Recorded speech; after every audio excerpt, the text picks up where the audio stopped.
I got that California.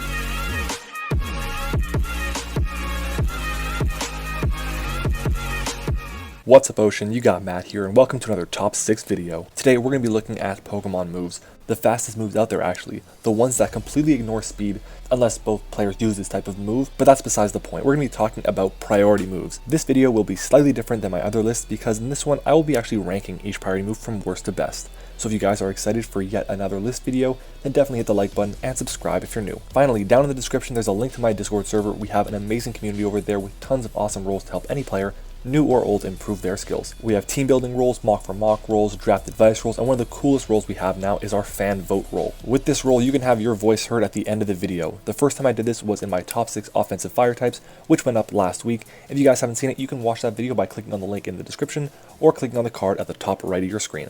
So, according to Bulbapedia, there are 37 positive priority moves. Of these moves, I'm only going to be looking at 17 of them. That's because a lot of these moves are for doubles only, or they're status moves like Helping Hand, Rage Powder, and Protect. There are going to be some status moves that I'll allow, mostly because they provide some really interesting utility options that I've considered to use myself in past team builds. I don't know too much about VGC, so I'm not going to speak on it, but I am going to talk about how I would rank all these priority moves. Obviously, you guys have to kind of understand how I came up with the rankings, so here's how I plan to cover this. Firstly, I'll be taking into account the move's base power. This isn't super important since the majority of the moves are actually 40 base power. To be exact, 9 of the 17 are actually those 40 base power moves. Second, how many Mons actually learned this move? This is just an example, so I'm not counting it, but King's Shield is an amazing move, but it's only learned by Aegislash, so it couldn't be very high on my list. Third is the move's typing. This is pretty self-explanatory. How good is the move offensively in terms of super effectiveness and resistances? Fourth, does the move have any secondary effects? This doesn't really come up too much, but it's helpful in tiebreakers. And lastly, personal preference. In a list this close, it's tough to differentiate, so I'll be the last and final tiebreaker. Now I know some people don't like to hear this on the internet, but I will be giving my opinion. So if you disagree with something I say, that's cool, just let me know why in the comment section below. Anyways, without further ado, let's go ahead and get right into it. Number 17, Powder. Powder is a +1 priority status move that coats the target in a powder, preventing it from using fire type moves for the rest of the turn. If the target did use a fire type move, then the move will fail and the target will take 25% of their max health and damage. It's only learned by the Vivillon and Ribombee lines as well as Smeargle, so it's super rare to see, but I'm going to let you know I was so close to running a Powder Ribombee to deal with a Darmanitan, but I chickened out last minute. Either way, this move just doesn't have enough representation to be higher than last place. Number 16, Snatch. Snatch is a +4 priority status move that steals certain moves that your opponent uses. Pretty much any stat boosting move, recovery move, and other moves like the different screens moves are fair game for Snatch. There are 84 different evolution lines that learn the move, so it's super common, and it makes an awesome Z move. Z Snatch will actually apply the regular effect of Snatch, but also boost your speed by 2 stages. It's in second to last place though because it completely relies on your opponent carrying a setup move. And even though pretty much all Pokemon get a setup move, it's less common than you think to see multiple mons try to set up in the same game. Number 15, Feint. Feint is a +2 priority physical normal move with 30 base power. It's learned by 42 different evolution lines and has a really unique effect. It will actually go through Protect and other similar protection moves. It then lifts the effects of those moves, which is really important only for doubles, but the reason why Feint is so low on this list is because it usually doesn't do enough damage to be worth it, and because Protect isn't as common in singles as it is in doubles. It does give some Pokemon like Chestnut, for example, a chance to use priority, so that's pretty cool, and it's enough to put it above Snatch and Powder. Number 14, Fake Out. Fake Out is a +3 priority physical normal move with 40 base power. The move fails unless it's used on the first turn the Mon can attack, and this move will also always cause the target to flinch, unless it can't be flinched by something like an ability or an outside cause. Yeah, I can't really have this higher even with the 33 evolution lines having access to it, because priority is usually about picking off your opponent, and yes, Fake Out has its uses, but it's really been popularized by VGC. Overall, there's not that much utility with Fake Out, and there are better normal priority options. Number 13, First Impression. First Impression is a +2 priority physical bug move with 90 base power, the strongest of all the priority moves in terms of base power alone. Only 2 mods can learn First Impression, Golisopod and Farfetch'd. Yes, Farfetch'd. Don't ask me how, but it says by breeding, but Golisopod is in the Bug and Water 3 egg group, while Farfetch'd is in the Field and Flying egg group, so I don't know how that works, but it does. Anyways, First Impression, just like Fake Out, can only be used on turn 1 that the mod is on the field for, and it doesn't have any secondary effects, so basically you want to hit your opponent fast and hard, but only once. It has its uses, but it's so rare that it can't be higher. I have it above Fake Out mostly because of the raw damage output, but they're so interchangeable, so I don't mind if this is your number 14 and Fake Out is your number 13.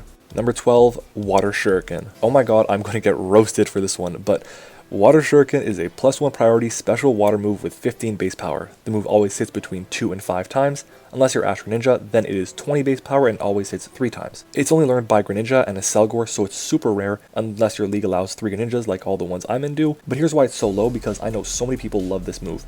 Firstly, the inconsistency in the damage is really tough to deal with at times, and sometimes the constant damage output is just so much better. Also, there's a huge lack of representation, which makes it tough to put it higher. There's also the fact that there's a better priority water move that's coming up later. So sorry everyone, I know you had high hopes, but here's where it falls for me. It's a super cool move, but that's about it. Yeah. Number 11, Magic Coat. Magic Coat is a +4 priority status move that bounces back certain status moves to your opponent. This works similarly to the ability Magic Bounce, and I'm not going to list all the moves it bounces back, but it's basically all the hazards, move that will lower your stats, inflict status conditions, or stuff like Leech Seed and Taunt are also bounce back. It's really cool because it's an awesome tech option to get your hazards up when you can't bring any, and to stop your opponent from getting their own hazards up. I can't put it in my top 10 because it relies on your opponent, but trust me, this move is super usable, and it can really catch an opponent off guard. So at this point, all of the status priority moves I included are now off the list. We also have 8 of the top 10 falling into the 40 base power category, so there's going to be a lot based on typing and representation. But this is a great time for me to talk about my sponsor. Yeah, of course I'm not sponsored. Here's number 10. Number 10, Accel Rock. Accel Rock is a +1 priority physical rock move with 40 base power. It's only learned by Lycanroc Dusk and Lycanroc Day, so it's got very little representation. While it's one of the coolest priority moves on the list, having it at number 10 just seems fair to me. It's super effective against fire, ice, bug, and flying types, most of which are considered pretty frail, and it's only resisted by fighting, ground, and steel. It also really helps the rock type in general, since they are usually pretty slow, even if the Lycanrocs are pretty fast. Yes, just forget the part I said about the rock type getting help. There's really very little downside to this move though. It just doesn't have enough representation, even though it's a good type. Number 9, Sucker Punch. Sucker Punch is a +1 priority physical dark move with 70 base power. It's a move that will fail unless you attack a Pokemon using an attacking move.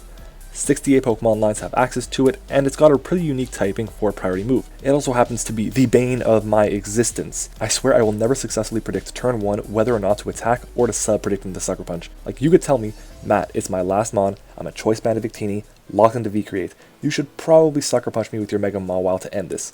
And you know what I'd do? I'll click knockoff thinking you're lying, even though all my calcs say you're not. I hate this move, but it can be so clutch. So it gets the nod above Accel Rock. Number 8, Bullet Punch. Yeah, I'm pretty surprised Bullet Punch is this low too. Bullet Punch is a +1 priority physical steel move with 40 base power.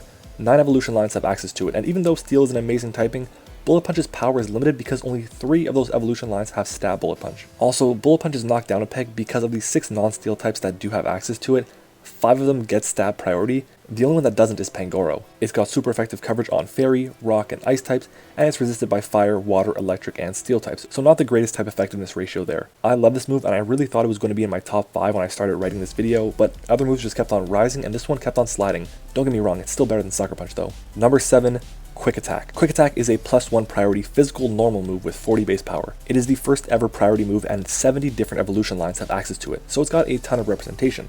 The big issue with it is that it's not super effective against anything, and even though it's only resisted by steel and rock and doesn't affect a ghost, it usually doesn't do too much damage unless it's stab boosted. It climbs to number 7 because it's so easy to catch your opponent off guard. Oh, what's that you say? You prep for my Nasty Paw Darkrai? Well, here's a Swords Dance boosted Quick Attack, haha. Quick Attack won't work every time, but it is super useful to have in any mon's move pool. Number 6, Vacuum Wave. Vacuum Wave is a +1 priority special fighting move with 40 base power. Only 16 evolution lines have access to it, but I'm sure it would be more if the easiest way to get it wasn't in Gen 4 via Move Tutor. I have it at number 6 because it's pretty unique in that it's a special priority move. That makes it so burn doesn't lower the damage output of the move. It has good enough representation to be higher, but why isn't it in my top 5? Well, the average special attack of the 16 final evolutions is base 70, with only 4 mons above an 86. Don't get me wrong, I've used my fair share of Nasty Plot Vacuum Wave Mews. There's just not enough to show that it deserves to be higher. Number 5, Mach Punch. Mach Punch is a +1 priority physical fighting move with 40 base power, but only 6 evolution lines have access to it, which is wild because I for sure thought it was at least 20. But nope, it's 6, well 7 if you include Smeargle. I have it above Vacuum Wave because 4 out of the 6 lines that get it have it as stab. Also, the average attack of the final evolutions is 104, and that includes Ladion's base 35 attack. Basically, Mach Punches are just going to hit pretty hard. They share the same type effectiveness as Vacuum Wave, which includes super effectiveness on normal, rock, steel, ice, and dark types, and resistances to poison, flying, bug, psychic, and fairy types. Also, they don't affect ghosts. Obviously, this ratio isn't great, but it does hit some pretty frail types in Ice and Dark, so that's a plus. But yeah, the insane amount of resistances and lack of representation stop it from reaching higher. Number 4, Ice Shard. Ice Shard is a +1 priority physical ice move with 40 base power. Only 14 evolution lines have access to it, and while it is an insanely useful move, the average attack of these Pokemon is only 86, so compared to the top 3, that's just not high enough. It's also above Mach Punch because of the representation. It's super effective on 4 types, being Dragon, Flying, Grass, and Ground, while being not very effective on Water, Fire, Steel, and itself. It's another great priority move, just it isn't in the same tier as the top 3. Number 3, Extreme Speed. Extreme Speed is a +2 priority physical normal move with 80 base power. Only 14 evolution lines learn this move, and most of them are legends, like Arceus, Genesect, Rayquaza, and Deoxys, and of course the legendary dogs. So that number of 14 Pokemon that get it drops down to like 10 in standard draft leagues. To get E-Speed, you have to be part of an elite club, or BLI Noon, but being +2 priority really gives it a huge bump up on the list, as well as that it's 80 base power. It's super strong, it's super fast, it's an amazing move. Without a doubt, it's the strongest priority move in terms of power and consistency, but there's just such a small chance to see it that it can't climb into the elite of the elite. My top 2. Before we do get into the top 2, number 1 and number 2 were so close I've actually been bouncing back and forth between them since I came up with the idea for this video, but here we go. Number 2, Shadow Sneak. Shadow Sneak is a +1 priority physical ghost move with 40 base power. 18 evolution lines have access to it with the average attack reaching 101, so it's a pretty common move with very nice power behind it. Ghost is a super spammable attacking type, having only 1 resistance in Dark and 1 immunity in Normal. It's also got 2 super effective types, being Psychic and Itself. It's also really helpful to the Ghost type overall, since the majority of Pokemon that get this are pretty darn slow, so this is just a nice move to pick off your opponent without taking any unnecessary damage. The animation is cool, it's just an awesome move overall, and if I was focusing solely on personal bias, this would definitely be ahead of my current number 1. But I'm not doing that. I decided to be fair and logical. So instead we have this other, less cool move at number 1. Number 1, Aqua Jet. Aqua Jet is a +1 priority physical water move with 40 base power. 27 evolution lines have access to it, so it's a pretty large amount. Water types are also usually special attackers, but the average attack of all final evolutions that get this is a shade under 93, and that includes a Azumarill without huge power and Love Disc at base 30. Without Love Disc, it jumps to over 95. That's a very respectable attacking stat. And if you guys didn't know, a well-played Aqua Jet is so clutch and catches so many people off guard. It's a great type in terms of type effectiveness, even if the ratio isn't amazing. It's got 3 strengths, being Fire, Rock, and Ground, and 3 resistances, being Dragon, Grass, and Itself.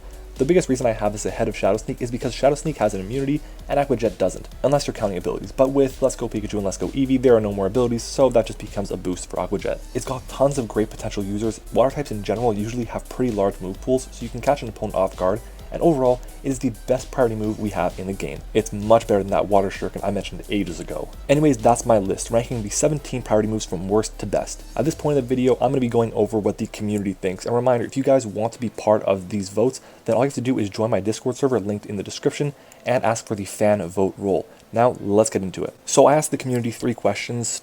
First is, what is your favorite priority move? And the majority of people, actually of the 24 people that voted, 7 of them said Extreme Speed. In second place we had Bullet Punch. In third place we tied for a Cell Rock and Ice Shard. So it's pretty decent. I honestly found that all these were all my top 10 and they were really good moves, so I'm not too surprised to see them as being a favorite.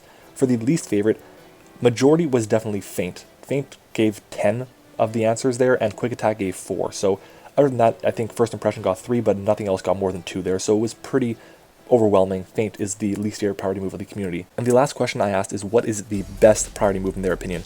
And of the 24 people, 10 of them said Extreme Speed, 4 of them said Fake Out, and 3 of them said Bullet Punch, as well as 3 of them said Ice Shard. So Bullet Punch, Extreme Speed, and Fake Out are the best priority moves for everyone in the community, which is kind of surprising. I didn't really expect Aqua Jet not to get a single vote, but it didn't get a single vote anywhere, which is insane to think about, but that's the way it is. Anyways guys, that's this video. This video did require a pretty decent amount of research and writing and editing, so I really appreciate if you guys left a like on the video, but only if you really did enjoy it or if you learned something. If you loved it, you should definitely hit the subscribe button and click the bell next to my name to get notified whenever I post a new video.